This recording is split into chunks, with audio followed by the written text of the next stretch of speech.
عمران خان صاحب کی بہنیں ایک مرتبہ پھر وہاں گئی تھی اڈیالہ جیل کے باہر کہ ملاقات کرنی ہے انہوں نے اپنے بھائی سے۔ اب آج جب آپ یہ ویلاگ سن رہے ہیں تو 43 ڈیز ہو گئے، 43 دن ہو گئے عمران خان صاحب کی بہنوں کی ان سے ملاقات نہیں کروائی گئی، اور اس سے پہلے جو آخری ملاقات کروائی گئی تھی وہ کروائی گئی تھی 2 دسمبر کو، یعنی 6 ہفتے سے زیادہ ہو گئے کہ ملاقات نہیں ہو رہی عمران خان صاحب کی اپنی بہنوں سے، اپنی فیملی سے۔ اور جو 2 دسمبر کو ملاقات کروائی گئی تھی وہ بھی لگ بھگ 1 مہینے کے بعد ملاقات کروائی گئی تھی، اس سے پچھلی ملاقات 4 نومبر کو کروائی گئی تھی۔ ان چیزوں کو موجودہ پاکستانی رجیم نے نارملائز کافی حد تک کر دیا ہے۔ لوگ اڈیالہ جیل کے باہر آئے لیکن بہت بڑی تعداد میں نہیں آئے، حالانکہ سوشل میڈیا کے اوپر ایک کمپین چل رہی تھی، عمران خان صاحب کی بہنوں نے کہا تھا کہ آنا ہوگا، وہ پولیٹیشینز نہیں ہے، عمران خان کی بہنوں نے ٹکٹ نہیں بانٹے، لہذا لوگ ان کے کہنے کے اوپر صرف اتنے ہی آتے ہیں جتنے بس آ جائیں، چند 100 لوگ آ جاتے ہیں، بعض اوقات چند ہزار لوگ آ جاتے ہیں، لیکن بہت بڑی پیمانے پہ اگر لوگوں کو وہاں لے کر جانا ہے تو پارٹی کو اپنا رول پلے کرنا پڑے گا، اور پارٹی یہ سمجھتی ہے، ایسا دکھائی دے رہا ہے کہ کوئی فائدہ نہیں اڈیالہ کے باہر جانے کا، یعنی ہمیں وہ ایکٹیویٹی نظر ہی نہیں آتی جو ایک پولیٹیکل پارٹی کی ہو سکتی۔ صدیق جان صاحب نے اس پہ ایک بڑا تفصیلی ویلاگ کیا، اور ان کی پاکستان تحریک انصاف کے کچھ بہت عام ترین بندے سے ان کی بات بھی ہوئی۔ میری بھی پاکستان تحریک انصاف کے عام لوگوں سے بات ہوتی رہتی ہے، اور ابھی کچھ جرنلسٹ ہیں ان سے میری بات ہو رہی تھی، انہوں نے بھی یہ بتایا کہ جناب جان بوجھ کے پاکستان تحریک انصاف اڈیالہ کے باہر اس طرح زور نہیں لگاتی جس طرح وہ ماضی میں شاید لگا رہے تھے۔ میں نے ان سے وجہ پوچھی اور یہ صدیق جان بھی یہی جاننا چاہتے تھے، تو وہ یہ سمجھتے ہیں کہ اس سے کوئی فائدہ نہیں ہوگا۔ اب عمران خان صاحب کی بہنوں کو تو فائدہ اور نقصان نہیں دیکھنا نا، وہ تو جاتی ہیں صرف احتجاج کرنے کے لیے، وہ تو جاتی ہیں اپنے بھائی سے ملنے کے لیے، کسی طرح ان کی ملاقات ہو جائے۔ پچھلے ہفتے انہوں نے وہاں سورہ یاسین پڑھوائی تھی، کل وہ وہاں پہ قرآن پاک پڑھ کے گئی ہیں اور دعا کر کے گئی ہیں، ان کے اوپر ٹارچر بھی ہوا، بدتمیزی بھی بہت ہوئی۔ اب کچھ چیزیں جو ہیں وہ صدیق جان نے بھی ڈسکس کی ہیں، میں بھی آپ کے سامنے رکھنا چاہتا ہوں۔ دیکھیں، عمران خان صاحب بار بار اپنے ٹویٹ میں یہ کہتے رہے ہیں کہ لوگوں کو آنا چاہیے، ان کی بہنیں بھی یہی کہتی ہیں کہ لوگوں کو آنا چاہیے، جب لوگ آتے ہیں تو دباؤ بڑھتا ہے۔ عمران خان علی امین گنڈا پور کو بھی بار بار یہی کہتے تھے وہ مجھے ملنے کیوں نہیں آتا، تو ایکچولی وہ بار بار یہ تو نہیں کہہ سکتے کہ اڈیالہ کے باہر آ کر بیٹھو اور احتجاج کرو اور دباؤ بڑھاؤ تاکہ ملاقاتیں نہ روکی جائیں، یہ تو کام پارٹی کے کرنے کا ہے نا۔ یہ عمران خان صاحب کی بہنیں یہ بات بار بار کہہ رہی ہیں۔ عمران خان یہ ضرور کہتے رہے کہ عدالتوں کے اوپر دباؤ ضرور بڑھائیں تاکہ وہ انصاف دیں، جب تک آپ عدالتوں کے اندر نہیں جائیں گے یہ ایک عدلیہ مردہ گھوڑا بن چکی ہے، اس میں جان ڈالنے کے لیے ان کو کم سے کم ایسی سپورٹ چاہیے کہ لوگ آ کر کھڑے تو ہوں۔ اب عدالتوں کے اندر جج انہوں نے اپنی مرضی کے لگا دیے، پاکستان تحریک انصاف لائے، یعنی یہ کیسے ہو سکتا ہے کہ ایک اتنی بڑی پولیٹیکل پارٹی ہے جس کی اتنی زیادہ طاقت ہے، اس کے اراکین اسمبلی اگر آپ صرف نکال لیں سینیٹرز اور قومی اور صوبائی اسمبلی کے، یہ لگ بھگ 300 سے زیادہ یہ بنتے ہیں، اور اس کا لیڈر جیل میں پڑا ہوا ہے، اور 2-3 مہینے ہو گئے ملاقاتیں نہیں ہو رہی، یعنی 1.5 مہینہ یہ ہو گیا، 1 مہینہ اس سے پہلے والا آپ لگا لیں، اس بیچ میں ایک ملاقات کروائی گئی ہے، تو یہ کیسے ہو سکتا؟ وہ یہ ماننے والی بات تو نہیں ہے نا، اتنی بڑی پولیٹیکل پارٹی ہو اور یہ، یعنی عدالت کے اندر ان کا کیس ہی نہیں لگتا۔ 3 مہینے ہو گئے ہیں القادر یونیورسٹی والے کیس میں، انہوں نے دوبارہ کبھی پرسو ہی نہیں کیا اس کو، 3 مہینے کیس کو پرسو نہیں کرتے، اور یہ وہ پولیٹیکل پارٹی ہے جس میں عمران خان صاحب نے ٹاپ کے اوپر لا کے وکلا بٹھا دیے، کچھ 4-5 وکیل رہنما ہیں جو ٹاپ کے اوپر پاکستان تحریک انصاف کے فیصلے کرتے ہیں، لیکن اس کے باوجود عدالتوں میں عمران خان کو انصاف ملنا تو بہت دور کی بات ہے، کیس ہی نہیں لگتا۔ اب اتنی طاقت ہو جب پاکستان تحریک انصاف جس کے اوپر ہاتھ رکھ دے، عمران خان جس کو ہاتھ رکھ دے وہ وکلا کا الیکشن جیت جائے، جب اتنی طاقت ہو تو جج کیسے ہو سکتا ہے کہ کیس ہی نہ لگائے؟ اگر یہ وکلا جا کے عدالتوں کے اندر بیٹھ جائیں اور یہ وہاں گھنٹوں بیٹھے رہیں اور سینکڑوں کی تعداد میں بیٹھے رہیں تو یہ سسٹم چلنا بند ہو جائے گا۔ وکیل جب چاہے کیس لگوا سکتے ہیں لیکن یہ کام ہی نہیں ہو رہا۔ عدالتوں میں دباؤ کیوں نہیں ڈالا جاتا، اس کے بارے میں پاکستان تحریک انصاف کے لوگ بھی کہتے ہیں، اور صدیق جان نے بھی اپنے ویلاگ میں کہا، اور بات ٹھیک لگتی ہے کہ پاکستان تحریک انصاف کے جو رہنما ہیں اس وقت، ان میں بہت سارے وکیل ہیں اور ان کے اپنے پرائیویٹ کیسز ہیں جو کروڑوں روپے مالیت کے، اور وہ انہی عدالتوں میں انہی ججوں کے سامنے لگے ہوئے ہیں۔ وہ نہیں چاہتے کہ ان کے ان ججوں کے ساتھ تعلقات خراب ہوں یا ان کے عدلیہ کے ساتھ تعلقات خراب ہوں، لہذا وہ اس معاملے پہ اس حد تک کمپرومائز کر لیتے ہیں کہ عدالت پہ زیادہ دباؤ نہیں ڈال۔ لیکن ایک سینیریو انہوں نے سامنے رکھا، اب آپ فرض کیجئے پاکستان تحریک انصاف کے 300-350 MNAs, MPAs اور سینیٹرز یہ جا کر بیٹھ جاتے ہیں اسلام آباد ہائی کورٹ میں، عمران خان کا کیس لگاؤ، ملاقات کیوں نہیں ہو رہی، تو کیا ان کو گھسیٹ کے باہر نکالیں گے؟ جب گھسیٹ کے باہر نکالیں گے ساری دنیا دیکھے گی یہ ایم پی ہے، یہ ایم این اے ہے، یہ سینیٹر ہے، مار پڑ رہی ہے، یہ وزیر ہے، یہ سابق وزیر ہے، ان کو مار پڑ رہی ہے، انہیں گھسیٹ کے نکال رہے ہیں، اس کے اوپر مقدمہ کون سا ہو سکتا ہے؟ یہ وہاں کو دہشت گردی تو کرنے جا نہیں رہے، ہتھیار لے کے تو جا نہیں رہے، اراکین اسمبلی ان کا استحقاق ہے، وہ جا کے وہاں بیٹھ سکتے ہیں، وہ چلے جائیں عدالت میں جا کے کہیں جناب کہ ہمیں انصاف نہیں مل رہا، ہمارے لیڈر سے ملاقات ہی نہیں ہونے دی جا رہی، ملاقات کروائیں۔ 300-350 بندہ پوری دنیا کا میڈیا آ جائے گا, انٹرنیشنل میڈیا آ جائے گا. جب آپ کو وہاں سے گھسیٹ کے نکالیں گے تو ساری دنیا دیکھے گی کہ جناب رات کے وقت یہاں سے ایم این ایس کو اور سینیٹرز کو گھسیٹ کے نکالا جا رہا ہے, صبح پھر کپڑے چینج کریں پھر آ کے بیٹھ جائیں. عمران خان سے کیسے ملاقات نہیں ہوگی؟ یا اڈیالہ کے باہر اگر بہت بڑی تعداد میں, ہزاروں کی تعداد میں لوگ چلے جائیں تو یہ دعویٰ کرتے ہیں کچھ لوگ کہ پھر ملاقات نہیں روکی جا سکتی, پھر آپ کو ملوانا پڑے گا. لیکن یہاں پہ ویسی کوشش نہیں ہوتی. صدیق جان نے بات ٹھیک کی, وہ بات غلط نہیں ہے. پاکستان تحریک انصاف کے لوگ یہ بات کافی عرصے سے آہستہ آہستہ کر بھی رہے, لیکن ایسا لگتا ہے کہ سسٹم کا حصہ بن گئے ہیں وہ لوگ جو عمران خان صاحب کا نام استعمال کر کے کوئی ایم این اے بن گیا, کوئی ایم پی اے بن گیا, کوئی سینیٹر بن گیا, کوئی وزیر بن گیا, کسی کو کوئی کمیٹی مل گئی, کسی کو قائمہ کمیٹی مل گئی, کوئی کہیں پہ بیٹھ گیا, تو سب کی موج لگی ہوئی. یہ بہت عجیب بات ہے کہ جس آدمی کا نام لے کر آپ کو ووٹ پڑا, جس کے نام پہ آپ نے اگلا الیکشن بھی لڑنا ہے, اس کی ملاقاتیں بند ہیں, 2.5 مہینے ہو گئے اور آپ نے کچھ بھی نہیں کیا, آپ بالکل ریلیکس ہیں, تو اس سے تو کوئی فرق نہیں پڑے گا. سب کو اکٹھے ہو کر کام کرنا پڑے گا, ورنہ پھر یہ فارغ ہے, پھر یہ جیسے چل رہا ہے ویسے ہی چلتا رہے گا. ججز کی بھی موجیں ہیں, وکلا کی بھی موجیں ہیں, سب کی موجیں ہیں.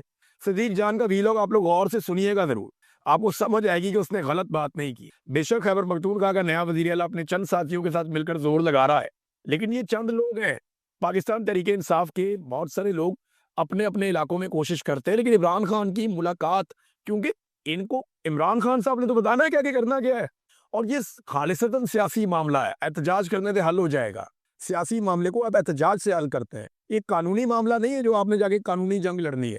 یہ کوئی ایسا انتظامی معاملہ نہیں ہے کہ آپ نے جا کے انتظامیہ سے ایک درخواست لکھ کے دے دینی ہے, نہیں, یہ ایک سیاسی معاملہ ہے. رانا ثناء اللہ کا سٹیٹمنٹ اس کی گواہی دے رہا ہے. رانا ثناء اللہ صاحب نے ایک ٹی وی چینل پہ الینا شگری صاحبہ سے غالباً وہ بات کر رہے تھے, انہوں نے اعتراف کر لیا کہ عمران خان سے ملاقات نہ ہونے کی وجہ قانونی یا انتظامیہ نہیں, سیاسی وجہ ہے.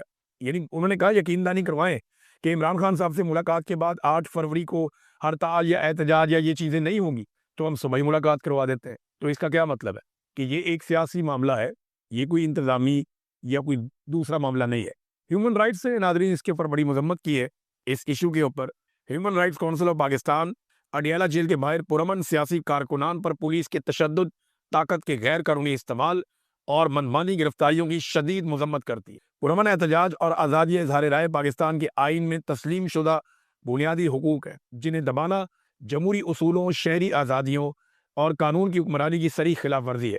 اختلاف رائے کسی بھی جمہوری معاشرے کی بنیاد ہوتا ہے اور اسے طاقت کے ذریعے خاموش کروانا ریاستی جبر کے مترادف ہے. مطالبہ کرتے ہیں کہ تمام گرفتار پرامن سیاسی کارکنان کو رہا کیا جائے اور بلا مشروط رہا کیا جائے. پولیس کے غیر ضروری تشدد کی شفاف اور غیر جانبدار تحقیقات کرائی جائیں اور ذمہ دار اہلکاروں کو قانون کے مطابق جواب دیں. یہ بہت لمبی ڈیبیٹ ہے, بس میرے خیال میں جو لوگ سمجھتے ہیں ان کے لیے اتنا کافی ہے. اب عمران خان صاحب کا موقع بھی سامنے ہے, اس بارے میں جو ہے وہ پہلے بتاتا ہوں, باقی عمران خان صاحب نے اور باتیں بھی کی. ایک تو عمران خان صاحب نے کہا جی تحریک لبیک پہ جو گولی چلی اس کی انہوں نے مذمت پر, انہوں نے کہا جی یہ غلط ہے. تشدد کی انہوں نے مذمت کی, تشدد کے خلاف انہوں نے احتجاج کی ہدایت کی ہے. ساتھ عمران خان صاحب نے کہا جی کہ گولی نہتے لوگوں پر چلانا جو ہے وہ اس کی کوئی اجازت نہیں ہونی چاہیے, یہ غلط ہوا. عمران خان صاحب نے اپنی پہلی ہی ملاقات میں تحریک لبیک کے حوالے سے اپنی پالیسی کلیئر کی اور انہوں نے کہا جی کہ یہ جو قتل عام ہوا یہ غلط ہوا, یہ ایسے نہیں ہونا چاہیے. پھر عمران خان صاحب نے کہا کہ اگر میں تنقید کرتا ہوں تو سیاستدان کے طور پر پالیسی پر تنقید کرتا ہوں تاکہ کوئی حل نکلے.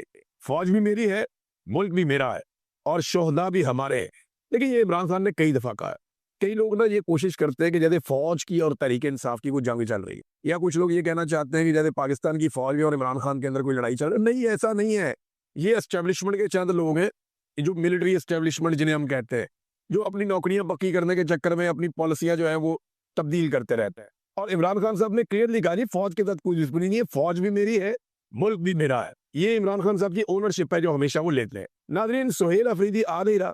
اب سہیل افریدی اب تک کی اطلاع کے مطابق وہ آئی ہے, کیونکہ عدالت نے آرڈر دے دیا پشاور ہائی کورٹ نے, اور چیف جسٹس نے کہا جی کہ کل شام 4 بجے تک سہیل افریدی کا حلف لے گورنر, اور اس بارے میں پابند کر. اب کالک اپنے منہ پہ مل لی تھی گورنر نے بھی اور اسٹیبلشمنٹ نے بھی, اور سب نے یہ کہہ دیا جی یہ تو نہیں آئے گا. اور ٹاؤٹوں کو میرا مشورہ ہے, دیکھیں اب آپ اسٹیبلشمنٹ کے اندر اب وہ بات رہی نہیں. یہ ماضی میں جو بات کرتے تھے وہ پتھر پہ لکیر ہو جاتی تھی, تو آپ دعویٰ کر دیتے تھے کہ یہ تو کبھی نہیں ہونا.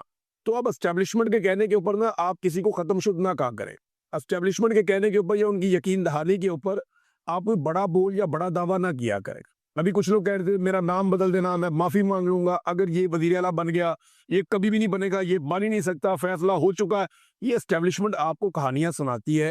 وہ بیچارے کہتے بھی ٹھیک ہے, ان کا یہ نیت بھی ہوتی ہے, لیکن اب ان میں وہ دم خم نہیں ہے, ان میں وہ پسلی نہیں ہے. پاکستانی قوم ان سے بہت طاقتور اور بہت آگے نکل گئے. اب اسٹیبلشمنٹ کو یو ٹرن لینے پڑتے ہیں, اپنے فیصلے بدلنے پڑتے ہیں. اب آنے والے دنوں میں اور بھی فیصلے بدلتے ہوئے دیکھیں گے. تو منہ کالا کیا کچھ لوگوں نے اپنا.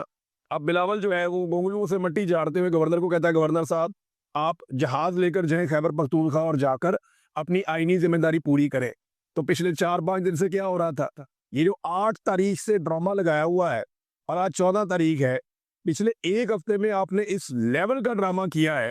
پیپلز پارٹی نے ایسا گند مارا ہے, پیپلز پارٹی نے, یہ جمہوریت کی سب سے بڑی دشمن ہے پیپلز پارٹی. ان کو صرف اقتدار چاہیے. بلاول کا وہ جملہ یاد ہے آپ کو, بروٹ میجورٹی, وہ بات یاد ہے, ڈنڈے والی جمہوریت, یہی بلاول ہے نا. اور اب گورنر کو پہلے بٹھایا ہوا تھا سندھ کے اندر کہ ادھر بیٹھو, نہیں جانا وہاں پہ خیبر پختونخوا. اب جب عوام بھی کھڑی ہو گئی, وہاں ووٹ بھی بڑھ گئے, ایک بھی ایم پی اے ان سے نہیں ٹوٹا. ان کی ساری امیدیں یہ تھی کہ پیسہ خرچ کر کے وہاں پہ جو طاقت ہے اسٹیبلشمنٹ کی, اس کو استعمال کر کے کچھ ایم پی ایس توڑے جائیں گے, الیکشن کو ڈیلے کیا جائے گا اور اپنا وزیر اعلیٰ لے کر آ جائیں گے. اب اس چکر میں مولانا فضل الرحمان صاحب کی باتچیاں کھیل گئی تھی. مولانا فضل الرحمان صاحب کا کردار جو ہے پاکستان کی سیاست میں ہمیشہ بہت عجیب اور گھنونا رہا. مشرف دور کے اندر مشرف کو سپورٹ کرنا ہو, مولانا فضل الرحمان صاحب نے اپنا کردار ادا کیا. ہر ڈکٹیٹر کو مولانا فضل الرحمان نے سپورٹ کیا اور اس کے بدلے میں اپنے لیے اور اپنی فیملی کے لیے فائدہ حاصل کیا. یہ ہمیشہ اقتدار کے اندر رہے. اب انہوں نے ایک نیا فارمولا نکالا ہے کہ اقتدار کے اندر نہیں رہتے ہوئے بھی اقتدار کے اندر رہنا ہے, یعنی اپوزیشن پہ بیٹھ کے بھی حکومت کا کردار ادا کرنا. جیسے کہ 26ویں آئینی ترمیم میں انہوں نے اپنے فائدے حاصل کیے اور بڑے آرام سے جو اسٹیبلشمنٹ چاہتی تھی وہ مولانا فضل الرحمان صاحب نے کر کے دے دیا. اور اب ایک مرتبہ پھر مولانا فضل الرحمان صاحب نے اپنے بھائی کو وزیر اعلیٰ بنانے کے چکر میں جا کے چیلنج کر کے عدالت تک پہنچ. یعنی ایک عجیب کالا کا سب اپنے منہ پہ مان لیتے ہیں. فضل الرحمان صاحب کے بارے میں نا بڑی پیاری بات کی مصطفیٰ نواز کھوکر صاحب نے. انہوں نے کہا جی مولانا فضل الرحمان کی چھوٹی سی خواہش کیا ہے, اسٹیبلشمنٹ تحریک انصاف کے ممبرز توڑ کر انہیں دے دے تاکہ وہ اپنے بھائی کو وزیر اعلیٰ بنا سکے. ایک بندہ بھی نہیں ٹوٹا. 26ویں ترمیم ہو, مشرف کا ایل ایف ہو, ہر موقع پر مولانا حلوہ کھانے کے لیے فوراً تیار ہو جاتے ہیں, بشرطیہ کہ میٹھے کا تناسب ٹھیک ہو. مولانا صاحب کو میٹھا چاہیے, حلوہ چاہیے, لیکن میٹھا اپنی مرضی کا ہونا چاہیے, اور میٹھا میٹھا ہف ہف کنوا کڑوا تو. مولانا صاحب نے ویسے فضل الرحمان صاحب نے نا یہ جو جے یو آئی کی سیاست ہے اس کو تباہ برباد کر دیا اپنے اور اپنی فیملی کے ذاتی فائدوں کے لیے. نا ان کو بہت دفعہ موقع ملا عوام میں ہیرو بننے کے لیے, لیکن مولانا صاحب نے ہر موقع ضائع کیا اور بیڑا ہی غرق کیا اپنی اور اپنی جماعت کی سیاست کا, بلکہ نام ڈبو دیا. اب تھوڑے دن پہلے خوشیاں منا رہے تھے کہ گنڈا پور چلا گیا, اب نئے وزیر اعلیٰ کی جگہ اپنے بھائی کو لانا چاہتے ہیں. اب ایجنسیاں بندے توڑے, یا ٹوٹل آپ کی ڈبل فگر میں آپ کی سیٹیں نہیں ہیں, مخصوص نشستیں چھین کے آپ یہاں تک پہنچے ہیں, پھر بھی ان کے پاس اتنی بڑی اکثریت ہے کہ آپ ان کے مقابلے میں ککھ نہیں. مجھے حیرت ہوتی ہے کہ کس طریقے سے کوئی یہ سوچ نہیں سکتا ہے کہ میں اپنا وزیر اعلیٰ لے آؤں گا, لیکن فضل الرحمان صاحب ہر وقت داؤ کی تلاش میں بیٹھے رہتے ہیں اور انہیں لگا کہ شاید یہاں ان کا داؤ لگ جائے گا. ناظرین, ترجمان چینی وزارت خارجہ کا ایک سٹیٹمنٹ آیا, اور وہ سٹیٹمنٹ جو ہے پاکستان کے ان منرلز کے حوالے سے ہے جو ڈونلڈ ٹرمپ کو دیے گئے, اور پاکستان کی اور امریکہ کی جو ریئر ارتھ منرلز کی ڈیل ہے اس کے اوپر ان سے سوال کیا گیا. اس میں وہ کلیئرٹی لے کر آیا. ابھی چھوٹی بات ہے لیکن مستقبل میں یہ چیزیں کھلیں گے. اور پاکستانی رہنماؤں کو یہ سوال کے جواب میں انہوں نے کہا ہے, پاکستانی رہنماؤں کے امریکی صدر کو دیے ہوئے منرل سیمپل دراصل قیمتی پتھروں کے نمونے تھے, یہ انہوں نے کہا, جو خریدے گئے تھے. پاکستان نے وعدے کیا ہے کہ کسی صورت چین کے مفادات کو نقصان نہیں پہنچے گا. امریکہ اور پاکستان کے بیچ میں جو بھی ہو, اپنے وجود کو محمدی بنا دو. اللہ نے ایک سے پیار کی, ایک کو حبیب بنایا, ایک کو محبوب بنایا, پھر حکم دیا کل ان کنتم تحبون اللہ فاتبعونی. اگر اللہ کو راضی کرنا ہے تو میرے محبوب کے غلام بن جاؤ, میرے محبوب کے غلام بن جاؤ. اس کے ہاتھوں میں ہاتھ دے دو, یہ تمہیں میرے تک پہنچائے گا, جنت تک پہنچائے گا. سب سے آسان ہے اللہ سے دوستی لگانا, کہ اللہ پر میرے گناہوں کا اثر نہیں ہوتا. میرے اوپر کوئی زیادتی کرتا ہے تو میرے اوپر اثر ہوتا ہے, جب اثر ہوتا ہے تو معاف کرنے میں دل نہیں کرتا. اور اللہ کہتا تم اتنے گناہ کر کہ زمین سے اٹھا اور آسمان کی چھت کو لگا اور صرف ایک دفعہ کہہ دے یا اللہ میری توبہ، میں سارے معاف کر دوں۔ تو میرے بھائیو، اللہ وحدہ لا شریک کو راضی کر لو مرنے سے پہلے، اور اس کے لیے ایک دمڑی نہیں چاہیے، ایک دمڑی۔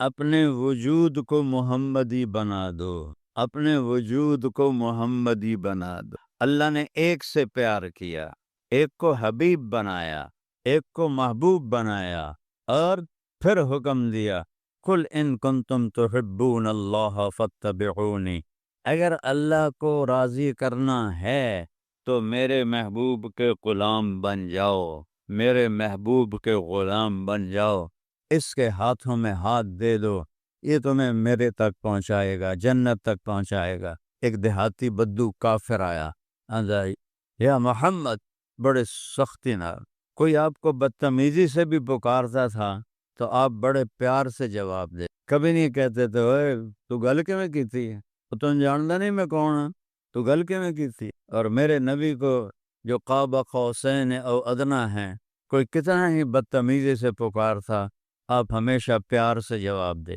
تو آپ نے کہا جی میرے بھائی فرمائیں۔ کہنے لگا تیری 3 باتیں ہماری سمجھ میں ہی نہیں آتی۔ تو آپ نے پوچھا کیا؟ تم کہتے ہو کہ ہم اپنے باپ دادے کا دین چھوڑ کے تیرا دین قبول کر لیں گے، کیوں؟ کوئی ساڑا دین چھوٹا ہے، اسی کیوں کریے؟ تو آپ مسکرائے، کہا اچھا اور کیا ہے؟ اور تو کہتا ہے روم بھی فتح ہو جائے گا، ایران بھی فتح ہو جائے گا، اس وقت یہ سپر پاور تھیں، اے تیرے مریداں دے تے چولے پورے کوئی نہیں، چادر پوری کوئی نہیں، پیرین جتی کوئی نہیں، انہیں ایران فتح کرنا ہے، انہیں روم فتح کرنا ہے۔ انہوں نے کہا اچھا اور تو کہتا ہے مر جائیں گے، مٹی ہو جائیں گے، پھر زندہ کیے جائیں گے، آج تک کوئی پیو دادا ساڈا اٹھ کے آیا ہے؟ تو آپ تھوڑا سا مسکرائے، فرمایا میرے پیارے تو دیکھے گا ایک دن تیری زندگی لمبی ہوگی انشاءاللہ، جس کو آپ یہ کہہ دیتے تھے اس کی زندگی بڑی لمبی ہوتی تھی، تو دیکھے گا کہ یہ سارا عرب میرا کلمہ پڑھے گا، اور تو دیکھے گا ایران بھی فتح ہوگا، روم بھی فتح ہوگا، اور باقی رہ گیا مر کے مٹی ہو جانا۔ تو قیامت کا دن ہوگا اور میں تیرا یہاں سے ہاتھ پکڑوں گا اور تجھے یاد دلاؤں گا کہ تری گل بھی ہو گئی کہ نہیں ہو گئی۔ وہ کہنے لگا میں نہیں مانتا، واپس چلا گیا۔ حضرت عمر کے زمانے میں مکہ فتح ہوا تو سارے عرب مسلمان ہو گئے، وہ کہنے لگا لے بھئی ایک گل تو ہو گئی، سارا عرب مسلمان ہو گیا۔ حضرت عمر کے زمانے میں روم بھی فتح ہو گیا، ایران بھی فتح ہو گیا، آخر لگا اے دوئی گل بھی ہو گئی۔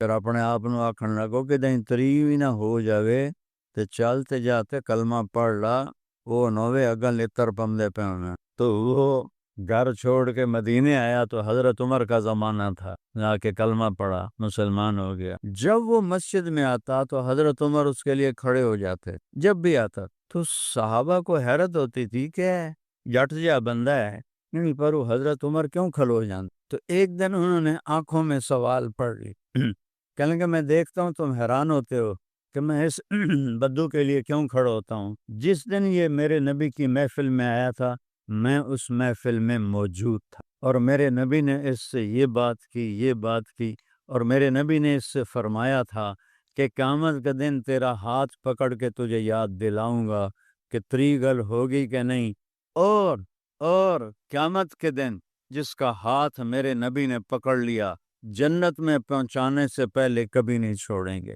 لہٰذا یہ جنتی ہے، اس واسطے میں دی عزت اچ کھڑا ہو جانا۔ تو میں یہ کہہ رہا ہوں اپنے ہاتھ سب سے چھڑا کر اپنے نبی کے ہاتھوں میں ہاتھ دے دو، ان کی زندگی اپنا لو۔ تو یہ پولیس والوں کی ایک وردی ہے، یہ اگر ہندوستانی وردی پہن کے آ جائیں ان کا کورٹ مارشل ہو جائے گا، ان کو سخت سزا دی جائے گی کہ تم دشمن کی وردی میں آئے ہو۔ میرے بھائیو، میرا نبی ہمیں ایک وردی پہنا گیا ہے، یہ مولوی کا حلیہ نہیں ہے، یہ میرے نبی کا حلیہ، یہ مولانا صاحب کا حلیہ نہیں ہے، یہ میرے نبی کا حلیہ ہے، یہ میرے نبی کا لباس ہے۔ میرے نبی کو سفید لباس پسند تھا، میں ساری 30-35 سال سے میں نے سفید جوڑے کے علاوہ کبھی کچھ نہیں پہنا، کہ میرے نبی کی پسند ہے۔ پگڑی باندھتا ہوں، میرے نبی کی پسند ہے۔ داڑھی رکھتا ہوں، میرے نبی کی پسند ہے۔ ایک مثال دے رہا ہوں، رزق حلال کماتا ہوں، میرے نبی نے فرمایا ہے۔ کسی کو جب سے میں تبلیغ میں لگا ہوں 54 سال ہو، اور ہم ذمہ دار اور وہ بھی راجپوت، اور وہ بھی دریائے راوی کے کنارے، راوی کے ہر دریا کے کنارے کے ذمہ دار، رسہ گیر، قاتل، قاتلوں کے پناہ گیر، پولیس والوں کو پوچھ لو۔ ہمارا تو یہ ماحول تھا۔ 54 سال ہو گئے میں نے کسی کو گالی نہیں، کسی کو گالی نہیں، حالانکہ میرے سارے عزیز اقارب من نہیں 100 من دی گال کر دیں، لیکن اللہ کا فضل ہے جب سے میں تبلیغ میں لگا ہوں، میری عمر 18 سال تھی، اب میری عمر 70 سال ہے، میں نے کبھی کسی کو گالی نہیں، میں کسی کی برائی نہیں کرتا، کسی کی غیبت نہیں کرتا، کسی کو حقیر نہیں جانتا، کسی کو گھٹیا نہیں سمجھتا، اپنے آپ کو کوئی بڑا چودھری نہیں سمجھتا، کوئی بڑا علامہ نہیں سمجھتا۔ یہ میرے نبی کی نقل ہے، میں اپنے نبی کی نقل اتار رہا ہوں کہ مرتے ہوئے مجھے کلمہ نصیب ہو جائے گی۔ میں اپنے مزدوروں، اپنی بستی کے لوگوں کا خیال اپنی اولاد کی طرح کرتا ہوں۔ کوئی ذمہ دار کسی کو 1 روپیہ دے کے راضی نہیں ہے۔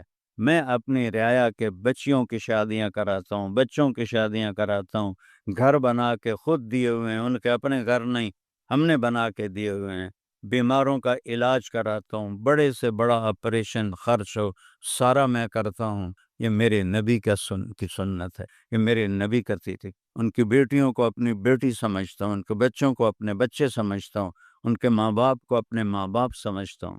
دکھ درد میں ان کے لیے ایک باپ بن جاتا ہوں، ایک بھائی بن جاتا ہوں، کہ یہ میرے نبی کا طریقہ ہے، یہ میرے نبی کی سنت ہے۔ ایک ہی تو ہستی ہے جو یہاں سے ہاتھ پکڑوا دیا تو اللہ سے ملا دے گا، اگر چھڑا لیا تو پیچھے شیطان کھلوتا ہے، اور اگر پکڑا دیا تو آگے رحمان ہے۔ اور ایک ہستی ہے جس کی زندگی کی ہر ادا محفوظ ہے، ہر ادا محفوظ۔ گھوڑے، بکریاں، اٹھ، انہاں دا سانو پتہ نہ بھی ہوئے تو کوئی ساڑھے دین ہی تو کوئی کمی نہیں آمدی، لیکن میرے نبی کے جانور مجھے یاد ہیں کہ میں نے نبی کے عشق میں آپ کے جانوروں کو یاد کیا۔ آپ کے 2 اونٹ تھے، ایک کا نام تھا عسکر، ایک کا نام تھا سالب۔ آپ کے 2 خچر تھے، ایک کا نام تھا فضہ، ایک کا نام تھا دلدل۔ آپ کے 2 گدھے تھے، ایک کا نام تھا عفیر، ایک کا نام تھا یافور۔ آپ کی 4 اونٹنیاں تھیں، ایک کا نام عزبہ، جدعہ، شہبہ، قصوہ۔ میرے نبی نے حج کس اونٹنی پہ کیا؟ قصوہ پہ حج۔ میرے نبی نے طواف زیارت کس پر کیا؟ عزبہ پہ کی۔ میرے نبی نے خطبہ کون سی اونٹنی پہ بیٹھ کے دیا؟ قصوہ پہ دیا۔ میرے نبی نے 10 تاریخ کا آخری خطبہ 11 تاریخ کا کس اونٹنی پہ بیٹھ کے دیا؟ عزبہ پہ بیٹھ کے دیا۔ آپ کے گھوڑے عسکر، آپ کے گھوڑے سکب، سبحہ، ورد، یاسو، یعبوب، لحیف، لزاز، تراز، یہ میرے نبی کے گھوڑوں کے نام ہیں۔ آپ نے اعلیٰ سواری پہ سواری کی، اعلیٰ گھوڑے، ورد گلاب۔ اس کا گلاب نام کیوں تھا؟ کہ جیسے گلاب کا پھول نظر آتا ہے سارے پھولوں میں، آپ کا گھوڑا ورد سارے گھوڑوں میں نمایاں نظر آتا تھا۔ آپ نے گدھے پہ سواری کی، اپنی امت کے غریبوں کو راستہ دیا۔ خچر پہ اور اونٹ پہ سواری کی، امت کے متوسط لوگوں کو راستہ دیا۔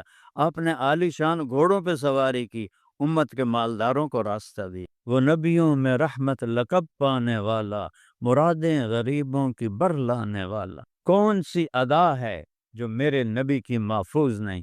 کسی نبی کی پیڑھی محفوظ نہیں ہے، واحد میرا نبی ہے۔ میں نے ایک دفعہ ملتان ضلع کونسل سے اپنے بزرگوں کے وہ نام 1874 میں انگریزوں نے پہلا بندوبست مال کیا تھا، اس سے پہلے کوئی نہیں کیا، اس کے بعد کیا ہے۔ تو اس میں جو نام تھے میرے بزرگوں کے 19 نام تھے، جو زمینوں کے مالک تھے ان کے نام ہے، اس میں 19 نام مینو یاد کوئی نہیں ہوئے۔ 4 توتے مینو یاد نہیں ہوئے، میرا حافظہ چنگا ہے، نہیں یاد ہوئے۔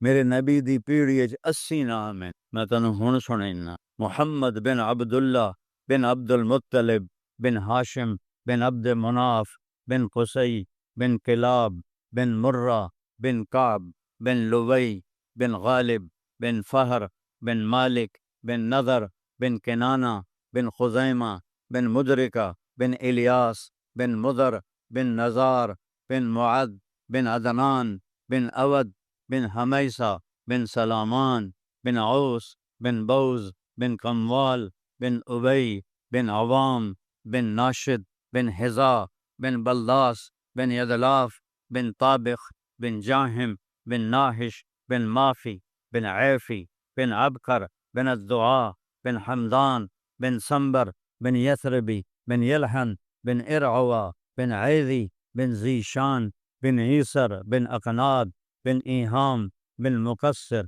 بن ناهث بن زارع بن سمي بن مزي بن عوض بن عرام بن قيدار بن إسماعيل بن إبراهيم بن آذر بن ناحور بن سروج بن فائج بن عابر بن أرفخشاد بن سام بن نوح بن لامك بن متوشالة بن إدريس بن يرد بن ملهلئيل بن قينان بن آنوش بن شیس وبن آدم علیہ السلام۔ یہ بھی میرے نبی کا معجزہ ہے، کھلی کتاب ہے میرا نبی، کھلی کتاب۔ ہاتھ جوڑتا محمدی بن کے اللہ کو دکھا، مر جاؤنا، اللہ دی قسم ہے مر جاؤنا ہے۔ اور میں اپنا جوان بیٹا ان ہتھاں نال دفن 36 سال دی عمر دا شہزادہ اپنی ہتھیں قبر وچ پایا ہے۔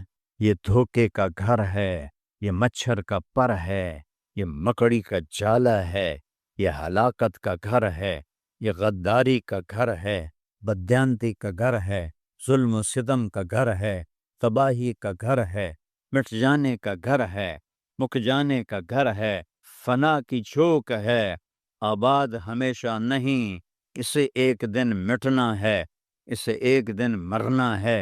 اذا الشمس كورت واذا النجوم انكدرت واذا الجبال سيرت واذا العشار عطلت واذا الوحوش حشرت واذا البحار سجرت واذا النفوس زوجت واذا الموءودة سئلت بأي ذنب قتلت واذا الصحف نشرت واذا السماء كشطت واذا الجحيم سعرت واذا الجنة أزلفت علمت نفس ما أحضرت اذا السماء انفطرت واذا الكواكب انتثرت واذا البحار فجرت واذا القبور بعثرت علمت نفس ما قدمت واخرت۔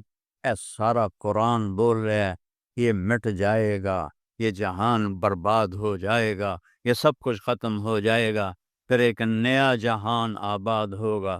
یوم تبدل الارض غیر الارض والسماوات، پھر ہم ایک نئی زمین پیدا کریں گے، نیا آسمان بنیں گے۔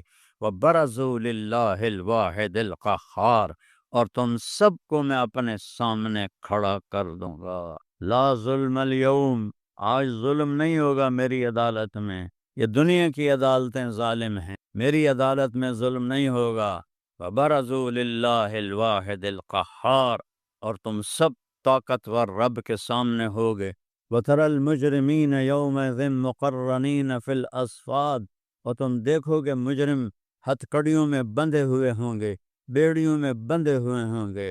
تو بھائیو اپنے نبی کے غلام بن جاؤ، ایسا وفادار لے آؤ، پھر چھوڑ دینا۔ اور اگر میرے نبی جیسا کوئی وفاؤں والا نہیں ہے تو اللہ کے واسطے، اللہ کے واسطے، اللہ کے واسطے اس کے غلام بن جاؤ، اس کے غلام بن جاؤ، اس کے غلام بن جاؤ۔ میدان معاشر میں ماں کہے گی پتر تو میرا کچھ نہیں لگتا ہے، بیٹا کہے گا اماں تو میری کچھ نہیں لگنی ہے، باپ کہے گا بیٹا تیرا میرا کوئی رشتہ نہیں، بیوی کہے گی خامن سے تیرا میرا کوئی رشتہ نہیں، نبی کہیں گے یا اللہ نفسی نفسی، ابراہیم کہیں گے یا اللہ نفسی نفسی، عیسیٰ علیہ السلام کہیں گے یا اللہ نفسی نفسی، موسیٰ علیہ السلام کہیں گے یا اللہ نفسی نفسی، میری جان بچا، میری جان بچا، میری جان بچا۔ ایک ہستی، ایک نبی، ایک رسول، ایک رسول، ایک حبیب، ایک میرے رب نے کتنے نام رکھے اپنے محبوب کے، محمد، احمد، ماہی، حاشر، عاقب، فاتح، خاتم، ابو القاسم، طه، یاسین، شاہد، مبشر، نذیر، داعی اللہ، سراجا منیر، رحمت للعالمین، بشیرا و نذیرا، مزمل، مدثر، کتنے نام سناؤں؟ یہ اللہ نے رکھے ہیں محبت سے۔ ماں ہوتی نا، ماں وہ بچے کو صرف اسلم اسلم نہیں کہتی، میرا اسلم، میرا اسلم، کہتی میرا چاند، میرا تارا، میرا لڈو، میرا پیڑا، بمیں کالا ٹیٹ ہو گئے، میرا چاند، میرا تارا، لڈو، میرا پیڑا، ہیں کہ یہ اتنے نام کیوں لیتی ہے کہ محبت زیادہ ہے اور لفظ ایک ہے اسلم اکرم احسان، تو اس میں سے وہ محبت گزرتی نہیں، تو پھر وہ کئی سوراخ کرتی ہے اور اس میں سے محبت کو نکالتی ہے۔ میرے رب نے اپنے محبوب کا نام صرف محمد نہیں رکھا، محبت زیادہ ہے تو اس نے کئی نام بنا دیے، محمد، احمد، ماہی، حاشر، عاقب، فاتح، خاتم، ابو القاسم، طٰہٰ، یاسین، شاہد، مبشر، نذیر، داعی اللہ، بشیر، نذیر، رحمت للعالمین، بشیرا و نذیرا، مزمل، مدثر، اتنے نام اللہ نے اپنے محبوب کے رکھ دیے کہ محبت کو کراس کرنا ہے۔ تو میں ہاتھ جوڑتا ہوں، میرے علاقے کے لوگ بیٹھے ہو، میں سب سے 2 نمبری کر سکتا ہوں، تمہارے ساتھ 2 نمبری نہیں کر سکتا، نہ ہی میں نے کسی سے کی ہے ساری زندگی اللہ کے فضل و کرم سے، نہ ہی میں نے اس دین کے نام پہ کوئی اپنا پیسہ بنایا ہے۔ جو میرا باپ مجھے زمین دے گیا تھا، ایک مرلہ اس سے اوپر میں نے زمین نہیں بنائی، میں اسی پر ہوں۔ میں نے دین کو بیچا نہیں، اور میں ہر وقت اللہ سے ڈرتا ہوں کہ یا اللہ مجھے وپاری نہ بنا دینا، میں تیرے دین کا وپاری نہ بنوں، تیرے دین کا پھیلانے والا بنوں، تیرے نام کو۔ مجھے ایک شیعہ بھائی کا فون آیا کہ علامہ صاحب آپ محرم ہمارے پاس گزار دیں، 10 مجلسیں پڑھ دیں، ہم آپ کو خوش کر دیں گے۔ خوش کرنے کا مطلب پتہ نا تو ہیں، وہ دسو تو صحیح، ہم آپ کو خوش کر دیں گے، ٹھیک۔ میں کہا میرے بھائی میں پہلے ہی بڑا خوش ہوں، میں نے کہا میں نے کبھی میرے لیے سارا سال محرم ہے، میں سارا سال اہل بیت کے گیت گاتا ہوں، میرے لیے تم مجھے کیا دو گے، اس سے زیادہ تو خود میرے پاس ہے، میں اس گھر سے لوں گا جن کی میں تعریف کرتا ہوں، وہ قیامت کے دن سودا کروں گا، آج سودا کر کے میں کی کرنا ہے۔ آپ نے فرمایا میری آنکھوں کی ٹھنڈک حسن حسین، میرے جنت کے پھول حسن حسین، میرے دل کے ٹکڑے حسن حسین، میرے جگر کا ٹکڑا فاطمہ، میری آنکھوں کی رونق حسن اور حسین۔ کبھی بازوں پہ اٹھایا، کبھی کندھوں پہ اٹھایا، کبھی نماز میں سبحان اللہ سجدہ جو کیا، اتنا لمبا کیا کہ صحابہ سمجھے آپ فوت ہو گئے۔ عبداللہ بن مسعود پیچھے تھے بالکل، تو انہیں سرچ آیا چکر کی یہ فوت ہو گئے ہیں یا کوئی اور چکر ہے، دیکھا تو حسن حسین آپ کی کمر پہ بیٹھے آپس میں گپیں لگا رہے تھے، اور میرا نبی سجدے کو لمبا کر رہا تھا۔ قربان جاؤں سوار پر اور قربان جاؤں سواری پر، کیا سواری تھی، کیا سوار تھے۔ تو عبداللہ بن مسعود نے آگے ہاتھ بڑھایا دونوں بچوں کو اتارنے کے لیے، تو میرے نبی نے ایسے بغلوں سے دیکھا کہ ایک ہاتھ آ رہا ہے، تو آپ نے یہ ہاتھ یہیں رکھا اور اس کو اس طرح کے کچھ نہیں کہنا، جب تک حسن حسین کمر پہ بیٹھے رہے آپ نے سجدے سے سر نہیں اٹھایا۔ اور جب آپ نے نماز پوری کی تو دونوں کو گود میں لیا اور کہا بے ابی ہما و امی لا تؤذوہما، میرے ماں باپ ان پر قربان، انہیں کبھی دکھ نہ دینا، چونکہ آپ دیکھ رہے تھے کہ کتنے بڑے دکھ ان پہ آنے والے ہیں، تو انہیں کبھی دکھ نہ دینا، پر ایکنو نہ وڈ چھڑیا، ایکنو زہر نال تڑفا کے مار چھڑیا۔ اللہ اکبر، اللہ اکبر۔ تو اللہ سے پیار کرو، اللہ کے نبی سے پیار کرو، اللہ کے نبی کی اولاد سے پیار کرو۔ حضرت امام حسین علیہ السلام بس گلی میں کھیل رہے تھے بچوں کے ساتھ، آپ کا گزر ہوا تو آپ آگے بڑے ان کو پکڑنے کے لیے، وہ لاڈ میں آگے بھاگ پڑے، آپ بھی پیچھے بھاگ پڑے، یہ میں بڑا بندہ چھوٹے بچے سے مگر نپو بھائی پھدو بھائی، نپو بھائی پھدو بھائی، تو آپ یہ کھیل کھیلتے رہے آپ امام حسین علیہ السلام کے ساتھ۔ وہ سمجھ رہے ہیں کہ میں تو پکڑا ہی نہیں دے رہا، میں تو بڑا بڑا پلوان ہوں۔ آخر آپ نے جا کے یہ پکڑ لیا، یہاں سے پکڑا، اٹھایا، ہونٹوں کو چوما، اور اس کے بعد کہا یا اللہ انی احبہ فاحبہ، میں اس سے پیار کرتا ہوں، تو بھی اس سے پیار کر، اور جو ان سے پیار کریں ان سے بھی پیار کر۔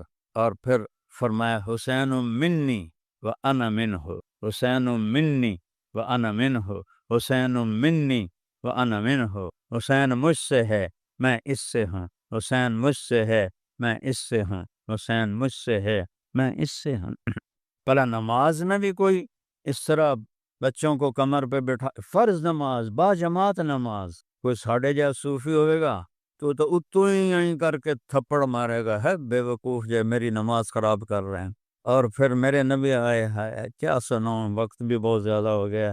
ایسے نماز کے لیے کھڑے ہوتے تھے نا تو دونوں بچے آ جاتے تھے تو آپ پاؤں ایسے کر لیتے، کھول لیتے. ایک بھائی ادھر بیٹھ جاتا تھا، ایک بھائی ادھر بیٹھ جاتا تھا. آپ پاؤں کھول لیتے تو یہ کراسنگ شروع ہو جاتی تھی. وہ ادھر آتے یہ ادھر جاتے، پھر وہ ادھر آتے یہ ادھر جاتے.